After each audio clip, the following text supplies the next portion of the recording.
बच्चों 2026 में triangle chapter से दो क्वेश्चंस पूछे गए थे एमसीक्यू लेवल के, आज हम उसे डिस्कस करने वाले हैं। देखिए क्वेश्चन नंबर 1 में क्या बोला गया है, इन गिवन फिगर दिया हुआ है और यहाँ क्या दिया है, A O A into O B is equal to O C into O D.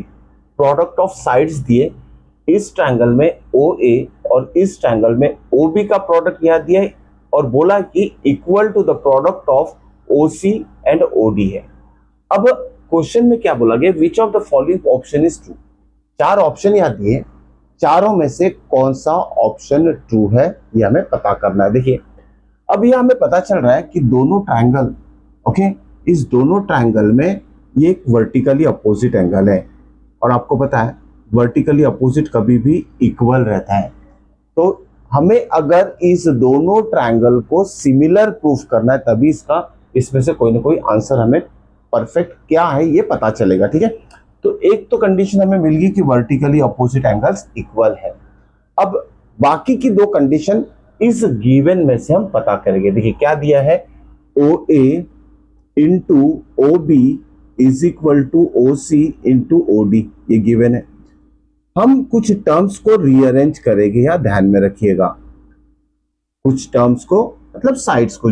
अब देखिए ओ ए, ठीक है, अब ओ बी इंटू में दिया है यहाँ, तो हमें ध्यान में रखना है जब दो ट्रायंगल सिमिलर रहते हैं तो करस्पॉन्डिंग साइड्स का रेशियो इक्वल रहता है। मतलब साइड्स फ्रैक्शन के फॉर्म में चाहिए, न्यूमरेटर डिनोमिनेटर के फॉर्म में चाहिए। ओके, तो इस ट्रायंगल की कोई साइड इस ट्रायंगल के कोई साइड से प्रोपोर्शन में है, उसे हमें फ्रैक्शन के फॉर्म में लिखना है। कैसे लिखेंगे देख लीजिए। मान लेते साइड ओ ए की बात कर लेते, जो ट्रायंगल ओ ए डी में इस लेफ्ट वाले ट्रायंगल में है। अब इसके साथ इसमें से कौन सा साइड आएगा जो कि इस ट्रायंगल का रहेगा। देखिए ओ बी तो इनटू के फॉर्म में है, ओके, ओ बी तो इनटू के फॉर्म में है। अब रह क्या गया है, रह क्या गया, ओ सी रह गया है जो कि राइट हैंड साइड में है और ओ ए लेफ्ट हैंड साइड में। हम क्या करेंगे, ओ सी को इसके डिनोमिनेटर में शिफ्ट कर देंगे, ये हो गया ओ ए अपॉन ओ सी। वैसे ही यहां रह गया ओ डी, ओके, और यहां से ओ बी जो है O B, okay, O D कहां से साइड है, ये लेफ्ट वाले ट्रायंगल का साइड ओ डी है, ठीक है, और ओ बी राइट वाले ट्रायंगल का साइड है। तो ओ बी को हम इस ओ डी के डिनोमिनेटर में शिफ्ट कर देंगे। तो देखते हैं क्या रेशियो बना है हमारा, O A upon O C is equal to O D upon O B, okay, O D upon O B, ये रेशियो बन गया हमें। ठीक है, और साथ में क्या पता चला कि वर्टिकली अपोजिट एंगल्स भी इक्वल है। ठीक है, रेशियो भी हमने निकाल लिया है, जो भी प्रोडक्ट ऑफ साइड्स गिवन थी उस पर से हमें साइड्स का रेशियो निकाल लिया। अब थोड़ा रेशियो के ऊपर ध्यान देते हैं। ओ ए मतलब ये साइड होगी, ओ सी मतलब ये ऊपर वाली साइड होगी। मतलब इस ट्रायंगल की ऊपर वाली साइड का रेशियो इस ट्रायंगल के ऊपर वाली साइड से है। साथ में देखिए ओ डी नीचे वाली साइड इस ट्रायंगल की और नीचे वाली साइड इस राइट वाले ट्रायंगल का, दोनों का रेशियो इक्वल है। अब यहां सबसे इंपॉर्टेंट क्या है, आपको करस्पॉन्डेंस फाइंड आउट करना आना चाहिए। करस्पॉन्डेंस कैसे लिखेंगे देख लीजिए। अब देखिए ओ ए, हम ऐसे लिखेंगे इसे, ट्रायंगल ओ ए मतलब ओ ए और थर्ड वर्टेक्स क्या है, डी, यह डी लिख लेना है हमें। तो ट्रायंगल ओ ए डी बन गया यहां सिमिलर टू ट्रायंगल। अब बात करते हैं इस ट्रायंगल की। अब साइड ओ ए का रेशियो किस साइड से है, ओ सी की साइड से, ओके, साइड ओ सी से है।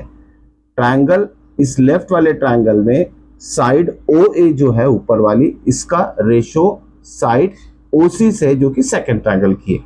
अब इस ट्रायंगल का नाम कैसे लिखेंगे, देखिए ओ सी, ओ ए से हमने ये शुरुआत कर ली और थर्ड वर्टेक्स डी लिख लिया। यहां हम क्या लिखेंगे, ओ सी से शुरुआत करेंगे, ओ सी और थर्ड वर्टेक्स क्या आ जाएगा, बी। इस तरीके से ये करस्पॉन्डेंस हमारा बन जाएगा। ठीक है, करस्पॉन्डेंस एक बार परफेक्ट लिखना आना चाहिए। ओके, अभी करस्पॉन्डेंस हम क्या निकालेंगे, देखिए अब इस करस्पॉन्डेंस से बहुत सारी चीजें निकलती है।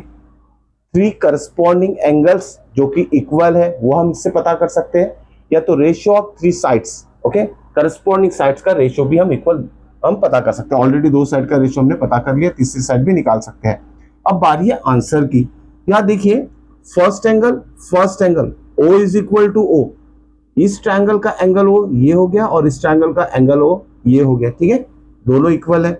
उसके बाद एंगल ए सेकेंड पोजीशन पे है, एंगल सी सेकेंड पोजीशन पे है, मतलब ये एंगल ए इस एंगल सी के साथ इक्वल रहेगा। और थर्ड पोजीशन पे पॉइंट डी है जो कि वर्टेक्स है इस लेफ्ट वाले ट्रायंगल का, तो angle D is equal to angle B रहेगा। हमने इस फिगर में ही मार्क कर लिया कौन सा एंगल्स इक्वल रहेंगे। ओके, अब देखते हैं ऑप्शंस। अब देखिए ना, A is equal to C, A is equal to C तो याद दिया है। Okay, A is equal to C is the correct option. क्या बाकी भी जो पॉइंट्स हमने यहाँ मार्क किए हैं वो भी करेक्ट है क्या, देख लेते हैं। D is equal to B, D is equal to A होना चाहिए, यहाँ नहीं है, D is equal to B नहीं है, ठीक है। A is equal to B आएगा क्या, A is equal to B नहीं आएगा, A is equal to C already हम मार्क कर चुके हैं। अब इसे भी चेक कर लेते कि ये जो ट्रायंगल सिमिलर दिए हैं ये ट्रू है या नहीं है। देखिए triangle O A D, triangle O A D, यहां भी देखिए ट्रायंगल ओ ए डी है, O A D similar to क्या आया हमारा, ओ सी डी आया, ट्रायंगल ओ सी डी आया। यहाँ क्या दिया है, ओ बी सी, मतलब यहाँ करस्पॉन्डेंस जो है ना गलत है, ये भी ऑप्शन गलत है, ये भी ऑप्शन गलत है। तो सिंपल सा हमारा आंसर लिखना है option number A, angle A is equal to C. ये था क्वेश्चन नंबर 1।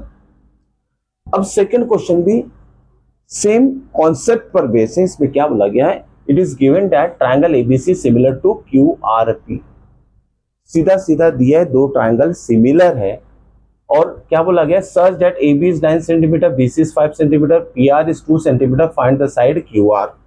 अब देखिए जब डायरेक्टली दिया है कि टू ट्रायंगल सिमिलर है, ओके, तो हमें क्या करना चाहिए, ratios of corresponding sides equal लिख लेना चाहिए, ठीक है। करस्पॉन्डिंग एंगल्स भी इक्वल रहते हैं, लेकिन यहाँ एंगल का कोई यूज नहीं है, साइड्स के बारे में ही यहाँ बोला गया कि एक साइड की लेंथ निकालो, 3 दी है। तो हम सबसे पहले क्या लिखेंगे, एज ट्रायंगल्स आर सिमिलर, तो इसमें करस्पॉन्डेंस कैसे निकालेंगे, ध्यान रखिए, साइड्स का रेशियो कैसे निकालेंगे थोड़ा ध्यान दीजिए। ओके, अब देखिए ना, पहला साइड क्या हो जाएगा, ए बी, यही से लिखना है, आपको फिगर की जरूरत नहीं है। फर्स्ट साइड क्या हो जाएगा, ए बी, तो हमने ए बी लिख लिया फर्स्ट ट्रायंगल का, ट्रायंगल ए बी में एबीसी में से साइड ए बी लिख लिया, डिवाइडेड बाय इस सेकेंड ट्रायंगल का फर्स्ट साइड क्या होगा, क्यू आर, तो उसे भी लिख लिया हमने क्यू आर। ओके, ये फर्स्ट रेशियो हो गया, is equal to second ratio क्या होगा, देखिए इस साइड की बात करते हैं, ट्रायंगल एबीसी में अब साइड बीसी की बात करते हैं, बीसी, ओके बीसी, तो यहां भी क्या हो जाएगा, आरपी, या लिख लेंगे हम बीसी अपॉन आरपी। ओके, और थर्ड साइड क्या आएगी, देखिए फर्स्ट और लास्ट वाला वर्टेक्स ले लेते हैं, इसको इस तरीके से रिप्रेजेंट करेंगे, एसी और क्यूपी का रेशियो भी इक्वल रहेगा, एसी अपॉन क्यूपी, ठीक है। रेशियोज ऑफ करस्पॉन्डिंग साइड्स हमने लिख लिया है, गिवन ट्रायंगल जो भी था, दोनों ट्रायंगल सिमिलर है, उसके ऊपर से हमने रेशियोज ऑफ साइड्स लिख लिया है। अब बारी है क्वेश्चन की, क्यू आर, क्यू आर काय में आ रहा है, क्यू आर आ रहा है यहाँ, ठीक है, क्यू आर इसमें आ रहा है, इस रेशियो में, जिस रेशियो में ये गिवन थिंग्स है वो दो रेशियो ही हमें इक्वल लेना है, थर्ड रेशियो को कंसिडर नहीं करेंगे, फिर तीनों रेशियो इक्वल, इसमें से कोई भी दो रेशियो हम इक्वल ले सकते हैं, जो भी हमें फाइंड आउट करना है रिक्वायर्ड टर्म उसके लिए, ठीक है। अब देखिए क्यू आर इस रेशियो में आ रहा है, अब बात करते हैं पी आर, पी आर याद दीजिए, आर पी का मतलब ही पी आर होता है, ध्यान में रखो, आर पी और पी आर एक ही साइड है किसी ट्रायंगल की। अब एसी और क्यूपी की जरूरत हमें नहीं है, तो ये दो रेशियो ही हम कंसिडर करेंगे। और कंफर्म करना है तो देखिए ए बी इसमें आ रहा है, ए बी दिया है, बीसी इसमें आ रहा है, बीसी दिया है, पी आर मतलब आर पी ये भी गिवन है, निकालना है क्यू आर, तो क्यू आर भी इसमें, ये दोनों रेशियो हम यहाँ कंसिडर करेंगे इक्वल, इसे छोड़ दीजिएगा, ठीक है। अब ये दोनों रेशियो इक्वल है तो क्या करेंगे हम, यहाँ जो गिवन है ओके उसकी वैल्यू सब्स्टिट्यूट करेंगे, ए बी कितना है 9, क्यू आर हमें फाइंड आउट करना है, क्यू आर फाइंड आउट करना है, is equal to B C कितना है 5, बी सी लिख लिया हमने, और आर पी मतलब ही पी आर होता है जो कि 2 सेंटीमीटर है। सिंपल क्रॉस मल्टीप्लीकेशन कर लीजिए, यहाँ 2 इंटू 9 कितना होगा 18, इज इक्वल टू 5 इंटू ये हो जाएगा Q R, okay cross multiplication. अब इस 5 को इसके डिनोमिनेटर में आप भेज दीजिए, 18/5 is equal to Q R, तो क्यू आर कितना आ जाएगा आपका, Q R is equal to 18/5 centimetre, क्योंकि सारे टर्म सेंटीमीटर में दिए हुए हैं, ओके।